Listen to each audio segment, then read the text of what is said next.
This is the weapon shop, Ammo Nights. The store owner is Sheldon. This horseshoe crab is pretty much obsessed with all things military. Get him talking shop and he just won't stop. But his knowledge of weapons is definitely top-notch. A word of caution, however. My research assistant tells me that the variety of weapons and gear available at shops will improve as squid level up.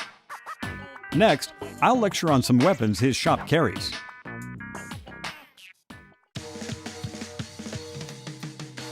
There appear to be three major types of ink-based weaponry.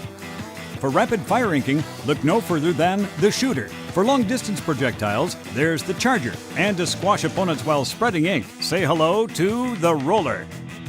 Now, let's review the signature weapons of each type. This is a standard sort of weapon. It shoots rapid-fire bursts when the button is held, allowing squid to quickly cover a large area. With this weapon, the careful Inkling will be well equipped to claim turf or take down foes. One such weapon is called the Aerospray MG. It fires quick bursts, so its user can hose down a relatively large area in a short time. Speaking of short, it's a short-range weapon, so it'll make quick work of nearby targets. Next, I'll show you the Jet Squelcher. It has the longest firing range in the shooter category, making it a fairly effective sniping tool. The last shooter of the day is the Blaster. It shoots bullets that explode into ink. Enemies may be caught in the blast, but a straight shot will easily wipe them out. Next, let's examine the Charger. This type of weapon requires a short charge, but then it'll dump ink everywhere in one massive shot. It's perfect for soiling pants. Distant enemies, or for splattering the land in linear fashion. This charger is the E-Liter 3K. Its charge is fairly time-consuming, but its firing range is impressive. This is really going to be... Yeah, that had to hurt. Relatively speaking, of course. Ouch again. This next one is the Splatter Scope. Some chargers like this feature a scope, making it easier to aim at distant enemies.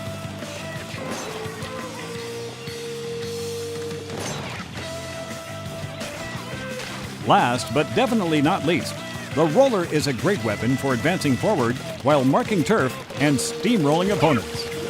Shake the roller and it will spread ink all over, splooshing any foe in an Inkling's perimeter. Sploosh. The Dynamo Roller is a prime example. It's a tank of a roller that chugs along slowly while deflecting incoming fire when shaken.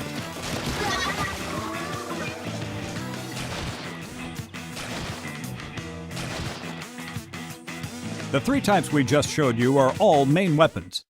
But there are sub-weapons and special weapons too. Together, a main weapon, sub-weapon, and special weapon make a set. To Squid, selecting a weapon set that suits one's battle style is of pinnacle importance.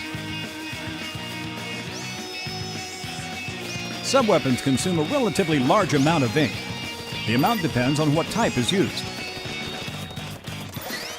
There are 9 sub-weapon types, including some gadgets and support tools that have the scientific community geeking out. One fine example is the suction bomb. It sticks to walls and other surfaces, exploding shortly after. Now, for a different thing that goes boom, try the burst bomb. It may not be as powerful as others, but it explodes on contact and uses less ink, allowing an Inkling to throw them in rapid succession. The point sensor is a support tool. It doesn't attack, but it does locate sneaky enemies and shares that information with all teammates.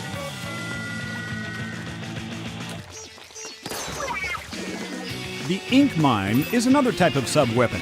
It's invisible to opponents when it's on the ground, detonating after a certain amount of time, or automatically when enemies pass by. The Squid Beacon is handy too. Set one down and teammates can super jump straight to it. And finally, the Disruptor doesn't damage rival squid, but it will slow them down a bit and lower their abilities as well. Special weapons are perhaps the most intriguing of all. They can only be used after filling up a gauge by covering the ground with ink.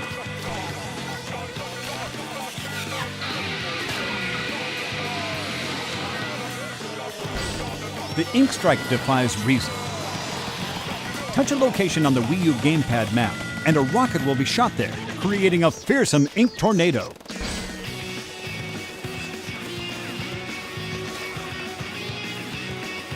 The echolocator is great for locating enemies. For a limited time, it allows an entire team to see their foes' locations.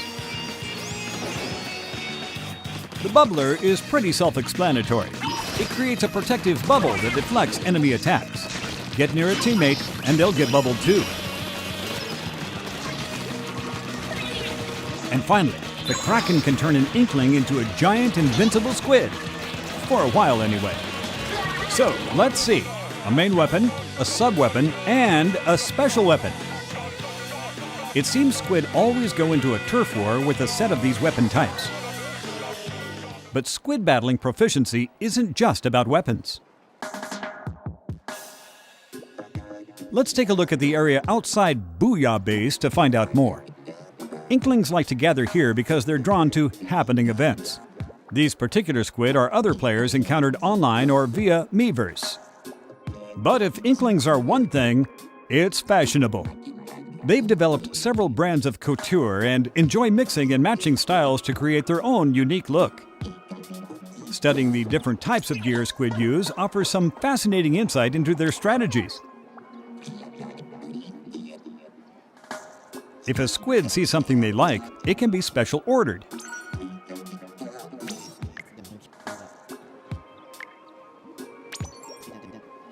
A closer look reveals icons on this gear. These denote what I like to call abilities. Each piece of gear comes with abilities that can power up an Inkling. There are many types of gear abilities. For example, if a piece of gear increases ink efficiency, the lucky Inkling who has it equipped will consume less ink than usual when using a main weapon. Other abilities include damage up, defense up, and speed up, plus more curious ones like the ninja squid and stealth jump. The number of abilities each piece of gear can have is based on its star count. The more stars it has, the more slots it will have. Up to 4 abilities can be equipped per piece of gear. However, other than the first one equipped, abilities are assigned at random. Frequent usage of the same gear apparently generates more abilities to equip. In this way, squid can level up a piece of gear to enhance its strength or make up for its weaknesses. And so, gear combinations can improve one's strategy. By the way, I suppose I should explain who this mysterious fellow is. His name is Spike, and somehow he can increase the number of slots allotted to gear. That said, one can't make a request without a super sea snail. And it won't always be easy to acquire one. If one does take advantage of his services, it may be possible to optimize the abilities of every single piece of gear. Oh, and remember, gear ordered in the plaza can be picked up from Spike.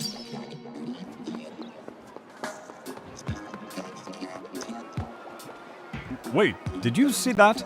It looked like a peculiar old man was peeking out from that manhole. Or a squid hole? Aha!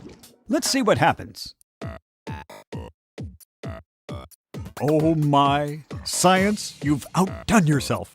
Who could have imagined something like this existed underneath Inkopolis? I've heard this old manfish's name is Captain Cuttlefish. Likes ordering Inklings to battle with octopi, it seems. And maybe it's the outfit, but that Inkling actually seems to be taking his orders and prepping for battle. Man, squid really are suckers. What's this? A tea kettle-like thing? If my calculations are correct, and I assume they are, that tea kettle is somehow connected to the octopi nest. No, you brave fool! Don't go in! Science tells us that the natural nemesis of the squid is the octopus, or in this case, the Octarians. But octopi will do. It seems that Captain Cuttlefish has ordered the Inkling to take back a zapfish stolen by the Octarians.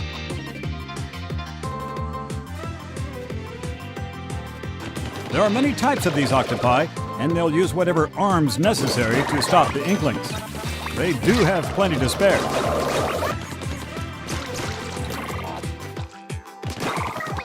Just look at all those gadgets and gizmos and thingamajigs. To survive them, Inklings must shoot ink in human form and use their squiddy navigation prowess to circumvent them. Sneaky little suckers.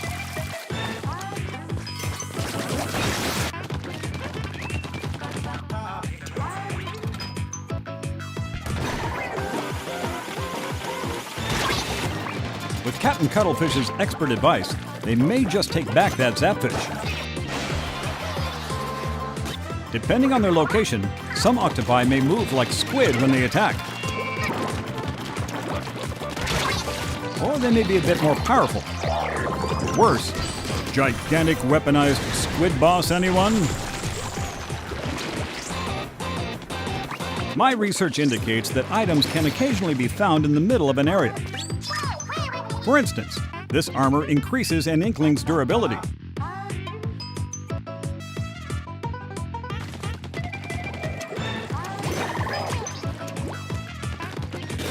Looks like there are other helpful items too, like the bubbler or other special weapons.